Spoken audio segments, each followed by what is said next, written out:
Ah, Magandang araw sa masang Pilipino.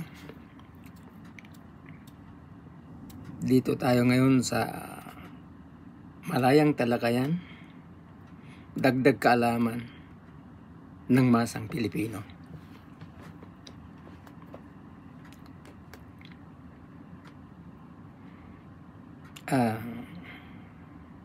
Meron tayong mga agenda.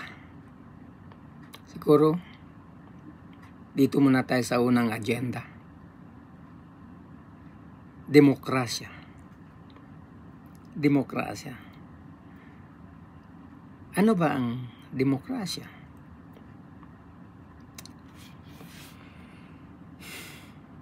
Pag sinasabi natin demokrasya,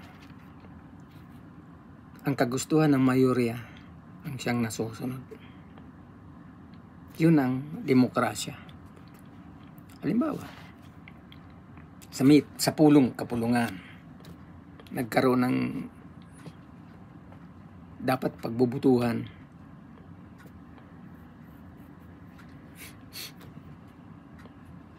Kung alin ang dapat masunod. Siyempre, taasan ng kamayan, bilang. Kung alin ang mayoryang buto, siya ngayon ang iiral, siya ngayon ang masusunod. Yan ang demokrasya. Laging ang mayorya ang nasusunod. That is democracy.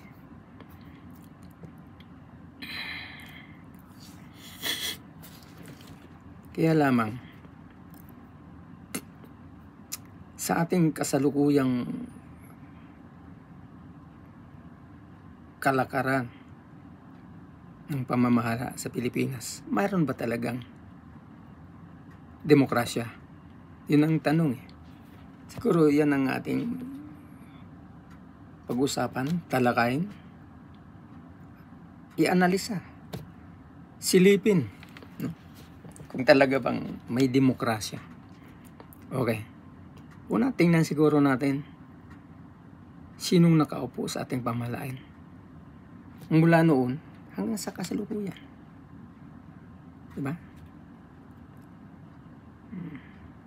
Sige. Mulat sa pool. Sila yung mga mayayaman. Sila yung mga mayayaman ang nakaupo sa ating pamahalaan. Ngayon, siyempre, dahil silang nakaupo, sila yung kumukontrol sa ating politika at ekonomiya. Silang nakaupo sa ating estado. Silang namamahala. Silang kumukontrol sa ekonomiya at politika ng Pilipinas. Diba? Pero tingnan man natin yung bilang, no? Yung triangular na istruktura ng kalagayan ng populasyon ng Pilipinas. Lumalabas kasi, kung ating tingnan yung istruktura, yung triangular structure, lumalabas na 10% nito ay ang kumakatawan. Ang 10% ang mga mayayaman, 15% ang middle class, no, sa kabuuan, at 70% ang mga mahirap. Yun ang yung structural triangular structure ng ating populasyon economically at politically, no? 10% ang mayayaman, 15% ang middle class, 70% mga mahirap. Ang mayayaman, sino ba yan? Sila yung may-ari ng mga pabrika, may-ari ng malawak na lupain. Sila yung may mga negosyong malalaki. Sila yung may-ari ng minahan minsan. Sila yung may-ari ng lumber yards. Sila yung kumakatawan sa 10%. Yun ang mga 15% sinabi nating middle force. Sila yung mga professionals. No? Silang kahit papaano nakapagtapos. Abogado, doktor, teachers. Sabihin, kahit papaano may tiyak na hanap buhay at may kahit papaano ay mas maganda ang kanilang sahod kasi doon sa mga hindi nakapagtapos. Yun ang mga middle class. At yung mga kahit papaano may mga malilit na negosyo. Na wala namang mga empleyado. Ayan, sila mga middle class tao natin. Pero yung mga manggagawa, mga sahuran, mga magsasaka, yung mga tenants, at yung mga informal sectors, yung mga naninirahan sa ilalim ng tulay, naninirahan sa bangkita, natutulog sa kariton, yung mga nag-i-squat, mga squatters, mga informal sectors, yung walang permanenteng trabaho. Sila yung mga informal sector. Sila ang kumakatawan sa 70%. Yung mga magsasaka, manggagawa at mga informal sector sa ating lipunan. Sila ang majority kung ating titingnan. Diba? Dahil silang majority, kung talang tunay na may demokrasya, dapat sila ang may kontrol sa politika at ekonomiya. Yan ang demokrasya dapat. Pero kung mapapansin mo, wala naman sila, di naman silang nasa pamahalaan. Malinaw naman na ang kumukontrol sa ating politika at ekonomiya ay yung 10%. Yung mga 10%. Kung mayroong mga ilan ng mga middle force na sa loob nito, sa pamahalaang yan, nasabi nga natin kumukontrol sa politika at ekonomiya, sila lang naman yung mga puppet. Mga puppet lamang sila. Sunod-sunuran doon sa mga mayayaman, oportunista, di ba? Saan ang demokrasya doon? Di wala. Walang demokrasya.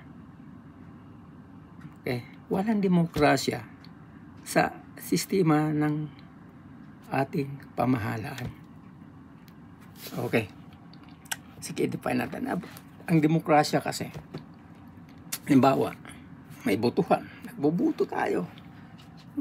Mayroon tayong mga issue na resolbahin. Resolbahin, diba? Halimbawa, ang issue sino ba ang gustong magbago ang kalakaran ng ating politika? Tapos, yun. Magbotohan tayo doon. Taasan ang kamay.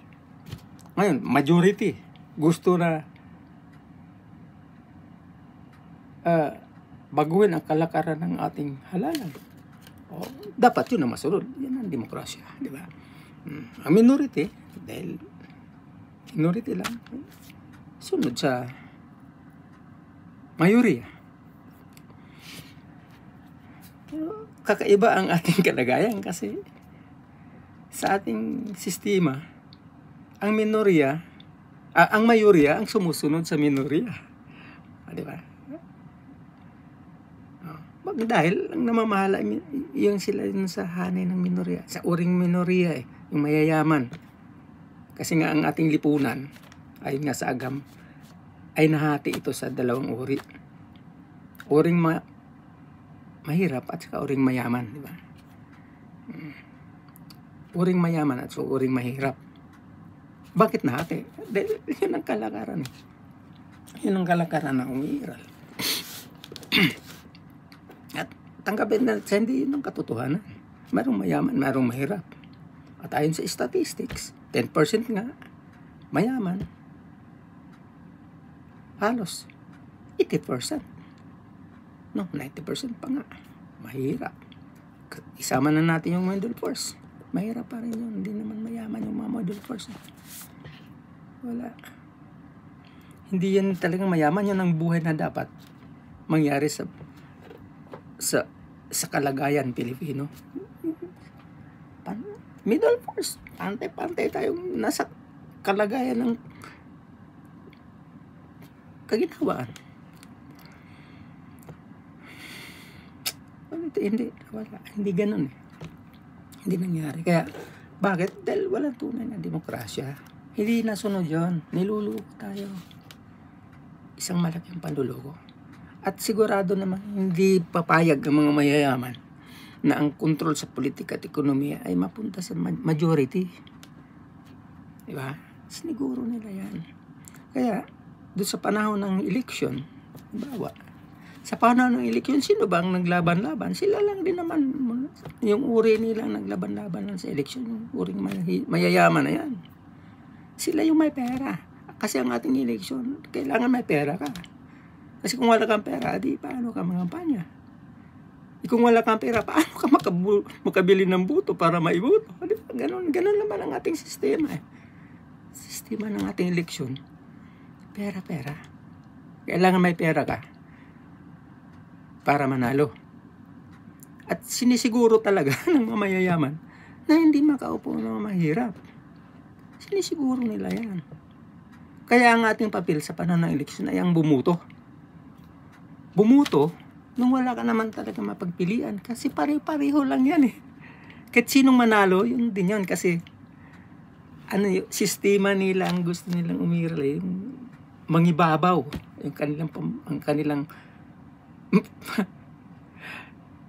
ganid.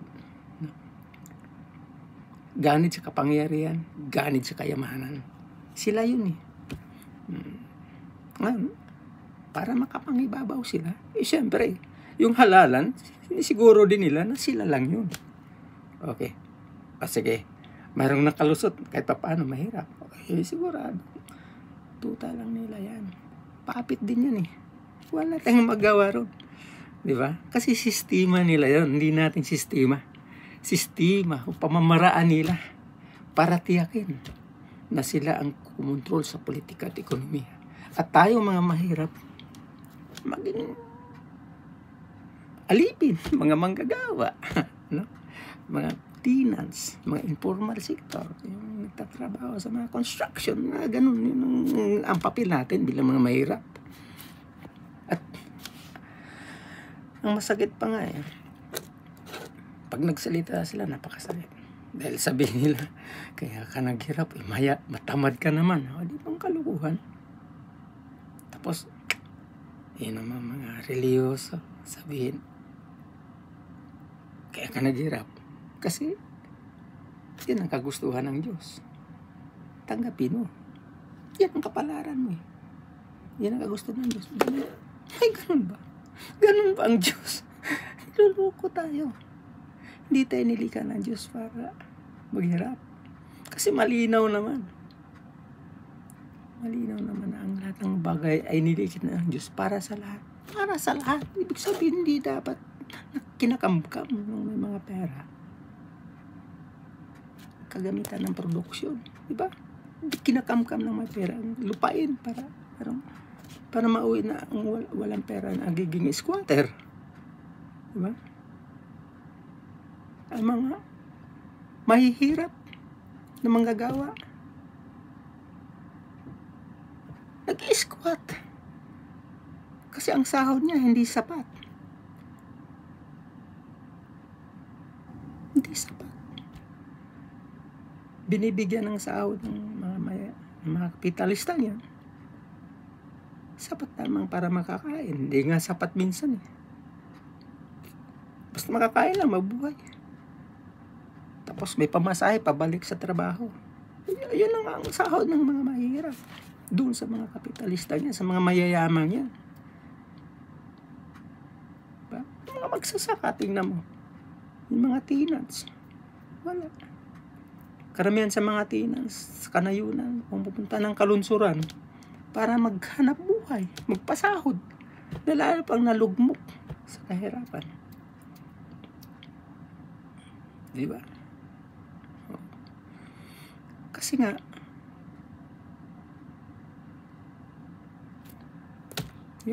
yun ang kalakaran. Kalakaran ng ating lipunan. Ang tawag na peke na demokrasya. Walang tunay na demokrasya hanggat ang kumukontrol sa politika at ekonomiya, yung minorya, yung 10% na yan. Yung 1% to 10%, mayayaman na yan. Kasi kahit man naman lagay natin, negosyante, hindi siya nakaupo sa pamahalaan, pero kontrolado niya yan.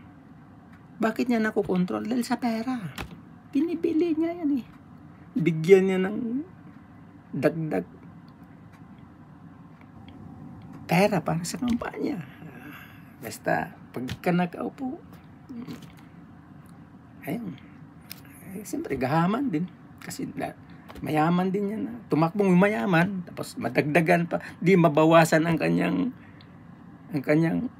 kayamanan, madagdagan pa dahil binayaran siya ng isa pang mayaman para kumandidato at pumanalo. Tuloy ang ligaya, tuloy ang oportunidad para mangamkam pa, di ba? Ganun ang ating kalagayan. Walang tunay na demokrasya. Ang tunay na demokrasya nasa mga community. Pag nag-meeting, nagpulong-pulong. Tingnan mo, sa ating communities, lalo na sa mga urban poor sectors, sa community natin, nag-meeting tayo, lahat lumalahok. Di ba? Nagpapasya. Pagkatapos, pantay-pantay tayong nandyan sa kahirapan. Sa kahirapan. Pero tinitiyak naman natin kung ano ang pasya ng majority. Yun ang mangibabaw doon sa patupad kung ano yung ating mga patakaran. Malinaw naman yan eh. Dahil tayo ang nagpapasya. Siyempre, natitiyak natin na bilang mga mahirap, interes natin ang ating gustong mga itulak doon sa meeting na yun.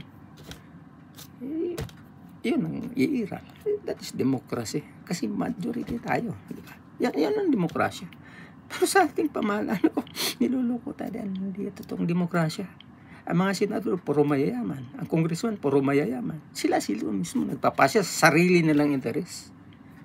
Gumagawa ng batas hindi para sagasaan ng kanilang interes, kundi para tiyakin na mga mahirap susunod sa kanila, makukontrol nila.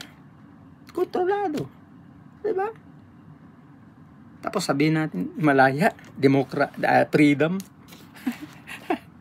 Isa pa yan. Isa pa doon. Freedom. Kalayaan. Anong kalayaan kung ka naghihirap? May kalayaan ba? Kalayaan ba yung hindi naman natin kagustuhan na maging mahirap pero tayo naghihirap? Ang gusto natin guminhawa. Gusto natin maganda ang ating kalagayan. Sagana. Pero tayo ay naghihirap. Saan doon ang kalayaan na sinasabi? Saan malaya? Kahit nga doon sa ating pag-uusap. May kalayaan ba talaga? Kasi pag tayo nag-uusap, halimbawa tulad dito, tinumbok natin ang kanilang kalukuhan, yung panluluko sa atin.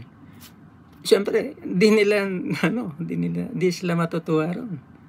At maaring gagawa sila ng hakbang. No? Di ba? Hakbang. Dalawa lang naman yan eh. Kasuhan ka. O ipapatay ka. Di ba? Ikulong ka o patayin ka. Ganun lang naman ang gagawin nila sa atin eh. Bilang mga mahirap. Kaya saan doon ang kalayaan? O halimbawa na lang, dito na lang sa social media eh. Pagka di nila magustuhan, buburahin nila yan. Diba? Kung nasagasaan ang kanilang interes, buburahin nila yan. Kalayaan ba yun? Wala. Malabo yung sinasabi nilang demokrasya at kalayaan. Magkaroon lamang tayong tunay na demokrasya at kalayaan kung makawala tayo sa tali ng kahirapan. Sa tali ng kahirapan. Siguro, sige. Pasok tayo doon sa agenda ng kahirapan. Bakit tayo naghihirap? Yun na nga, sabi daw, kaya naghirap, tamad. Sabi ng mga mayayaman yun tamad ka lang kaya ka naghirap. Sabi naman ng mga tamad, naghirap ka kasi yun ang kapalaran mo. Yan ang kagusto ng Diyos. Tanggapin mo. Diba, ganun sila. Ganun nila tayo niluluko. Na, imposible na gusto yun ng Diyos na tayo maghirap. Nilikha tayo ng Diyos. Pantay-pantay. Parang nga sa lahat Diba? Ibig sabihin, lupa. Para sa lahat dapat yan, diba? Okay. Yung hangin na ating nilalangha, para sa lahat. Yung liwanag na ating naranasan, para sa lahat. Pero bakit ang lupa? Nauwi na sa hindi para sa lahat. Kung iaili ka ng Diyos. Di ba?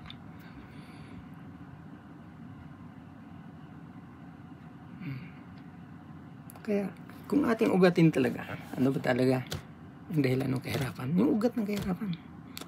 Kung ating i-analisa at silipin, ang ugat ng kahirapan, yung private ownership, pribadong pag-aari, pag-iral ng pribadong pag-aari sa kalakaran ng ating lipunan. Yun ang ugat ng kahirapan. Yun ang ugat ng kawalan. Posible. Kaya nga, paano ka maniwala na kaya ikaw naghirap dahil kagusto ng Diyos?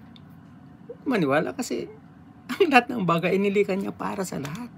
Ibig sabihin wala dapat nag-aari. Kundi lahat pwedeng gumamit. Lahat ay pwedeng pakinabangan. Lahat ay nakikinabang ng parehas. Kasi para sa lahat. Dahil sa pribadong pag-aari, yung prinsipyo ng Diyos na ang nilikha kung ito ay para sa lahat, nawala na yan Diba?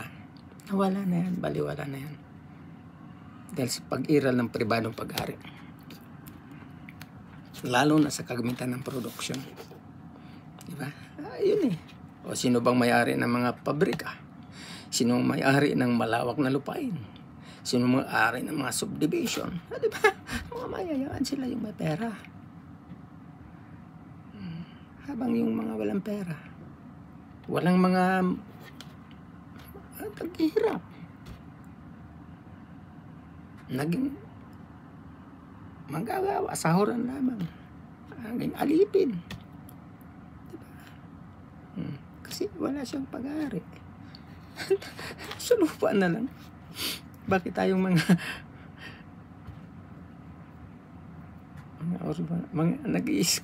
nag-i-squat sa lupa na dapat mayroon tayong bahagi dahil libre yan na ginagawa para sa lahat. Pero inaangkin naman may mga pera, kinakamkam nilang lupain na labis sa kanilang pangangailangan habang mayroong nawawalan. Diba? Masakit. Yun ang pinakamasakit sa lahat Squatter ka? Ang lawak naman ng lupain. Ang lawak naman ng lupa. Wala kang matirikan ng iyong bahay. Kung may matirikan ka, kailangan mong bilhin rin. Ang masakit pa. Ginawa rin nilang negosyo. Mahirap ka na nga. Pahirapan ka pa. Yung ating gobyerno, tingnan mo lang yung kalukuhan. Dinimulis tayo, ilagay sa isang lugar. Sa isang lugar. Resettlement. Sabi natin settlement. Tapos, sabi ng mga politiko, libre daw. Libre. Ibabayaran mo rin. Diba? Masakit pa yung mga inilagay doon sa mga danger zone. Ang pinakamasakit Alisin ka doon sa inuukupa mong lupa na pag-aari daw ng pribado. Tapos, ang gawin naman ng gobyerno, i-demolish ka, ilagay ka naman doon sa danger zone. O, diba? Anong kalokohan yun? Anong hiding agenda? Ang silipin yan, may matinding hiding agenda yan. Nasa likod ang pera niya. Development daw. Development. I-develop nila lugar. Kasi gumagawa sila ng batas. Di ma-develop ang isang lugar kung walang tao. Mas madali naman daw i-develop kung lagyan ng tao. Kaya kahit danger zone, ilagay ka doon para ma-develop. Hindi para magkaroon ka ng ligtas na paninirahan. Kundi paano nila pagkakitaan ng lugar. Di ba? Ganun eh.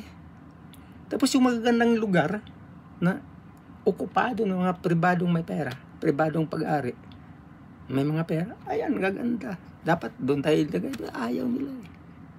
Kasi ang sabi nila, di nyo kayang bayaran yan. Pag dito na lang kayo, mas mura. Anong kalukuhan? Ganun din eh, kalalabasan. Niloloko tayo ng ating pamahalaan. Niloloko tayo ng mga mayayaman. Habang buhay na lamang tayo lulukong kung ayaw natin mamumulat sa katotohanan. Kailangan natin ng pagbabago. Pagbabago ng kalakaran ng ating lipunan. Ito pa rin yung tunay na demokrasya na dapat ang masunod ang majority.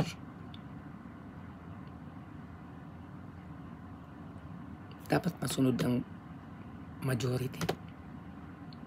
Sino ang mayorya? Yung mahirap. Para masunod ito, dapat ang majority ang may kontrol sa politika at ekonomiya. Para matiyak na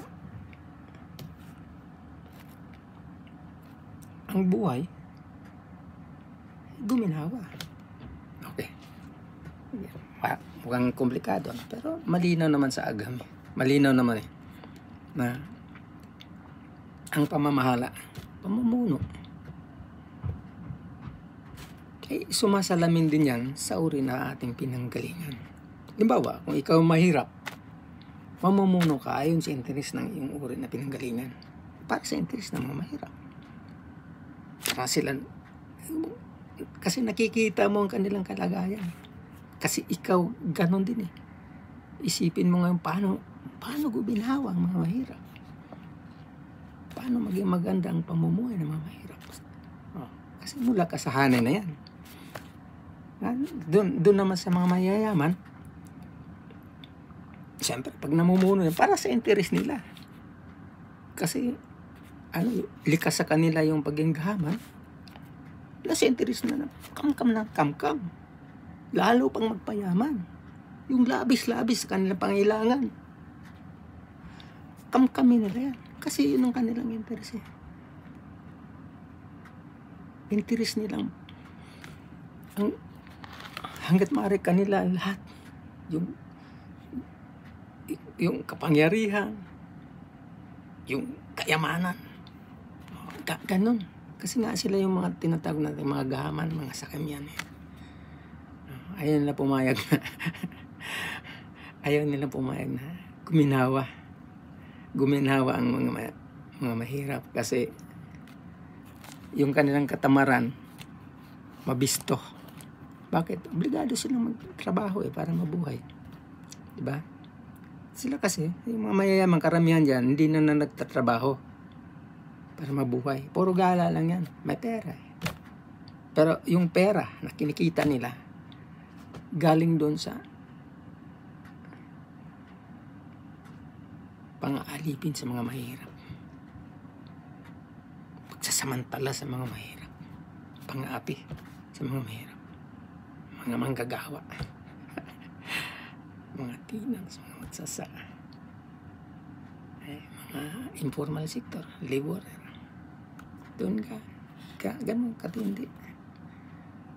Wala naman silang ginagawa, kundi tayo mga mahirap ang gumagawa para lalong dumadami ang kanilang kayamanan. Kasi nga, magkani dyan. Sila magkani dyan. At siguradong galit sila sa ganitong usapan. Sigurado yan. Alam nyo ba? matindi sila kumontrol. Kasi pagka nasagasaan ng kanilang interes, siyempre, kaso mo, rebellion. Ang ganun na yan Kaso mo, insurrection, kung ano-ano pang mga kaso na ipatong sa'yo. Gagawan ka ng kasalanan para makulong. Okay, hanggat ipapatay. Ganun ang kalagayan Bawa natin yung sinasabi nyo, mga rebelde nasa kanayunan, sa kagubatan. Wala namang may gustong ganun yung kalagayan Wala may gusto. Nag-aarmas. Wala may gusto ng ganyan. Nagtitiis ka doon sa kabundukan. Wala may gusto niyan. Naitulak sila papuntang kabundukan. Dahil walang kalayaan Walang kalayaang magsalita. Walang kalayaan na sabihin mo kung anong gusto mo. Nakakasagasa sa kanila. Kasi rebelde ka, papahuli ka nila. Sinong gumagawa ng mga batas? Para i-definition na ikaw ay rebelde. Sila ding mga mayayaman, di ba? Kasi sila yung nakaupo sa Kongreso at Senado. Kaya mga hirap, pag kaya'y umangal, rebelde. Pahuli mo yan. O anong gawin ng mga mahirap, lalo yung mga nag-iisip? Tatago, mamundok. Pinapatay. Papatayin din Grupo-grupo sila doon sa pamumundok. Inapilitan ngayon na gumamit ng armas o dahas para ipagtanggol ng kanilang mga sarili. Hindi para maging terorista. Ang bintangan nila mga terorista yan, di ba? Hindi nyo napansin yun. Terorista daw dahil nag-aarmas at nananakot. Sino bang nananakot? Sila ay tinatakot, pinapatay, at napilitang gumamit ng dahas para ipagtanggol ng kanilang mga sarili. Ang nanakot sino? Yung mga nasa pamahalaan. Gumagawa ng batas para sikilin ang iyong karapatan. Sikilin ang iyong kalayaan. Di ba karapatan natin magsalita? Sana yung rights of yung freedom of speech. Wala tayong magsalita. Pero pag nakarinig silang salita na parang gustong mulatin yung mga ayaw mag-isip, rebelde ka. Ganun. Kaya papahuli ka. Kasuhan ka ngayon. Di ba? Kaya yun ang pinakamasakit sa lahat. Ibang demokrasya ayon sa kanilang gusto. Hindi yung demokrasya ayon sa kagustuhan ng mayorya. Kaya walang demokrasya. Ngayon, bakit naghirap? Kinakamkam nila yung kayamanan ng ating bansa. Sila nag-ari sa malawak na lupain. Mga minahan, kinamkam nila yan. Wala. Manggagawa ka lang din sa minahan. Sa mga pabrika, manggagawa ka lang. Ang sahod mo para lang kahit paano mabuhay ka. Ngayon, kailangan mong magtipid talaga para kahit paano makahabol man lang bilang middle force. Wala Lalo ngayon, tumitindi ang kahirapan. Okay, grabe. Kaya malinaw na hindi dapat iiral ng habang buhay ang private ownership.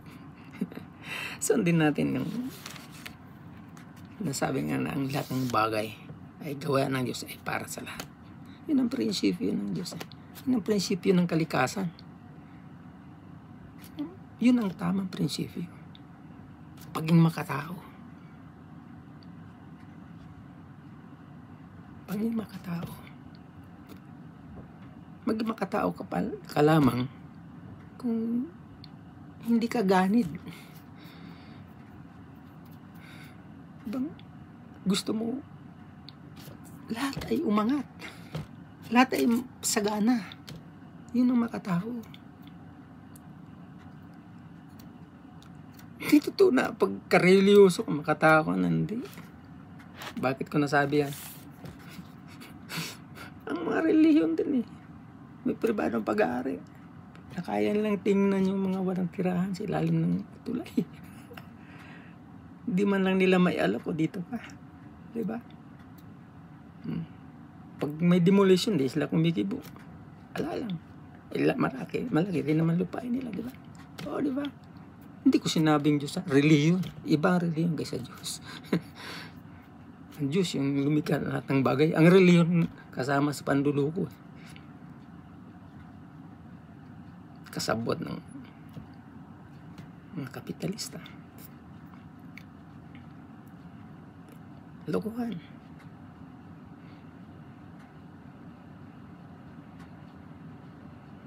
Lokohan. Yan kaya tayo naghihirap. Ngayon, usapin. Punta muna tayo sa usaping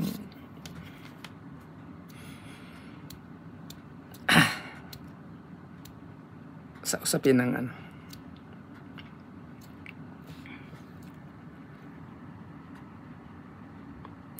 next episode siguro. Next episode pag-usapan natin ang kalakarang panlipunan. Doon sa lumalahok sa ating malayang talakayan, comment lamang kayo.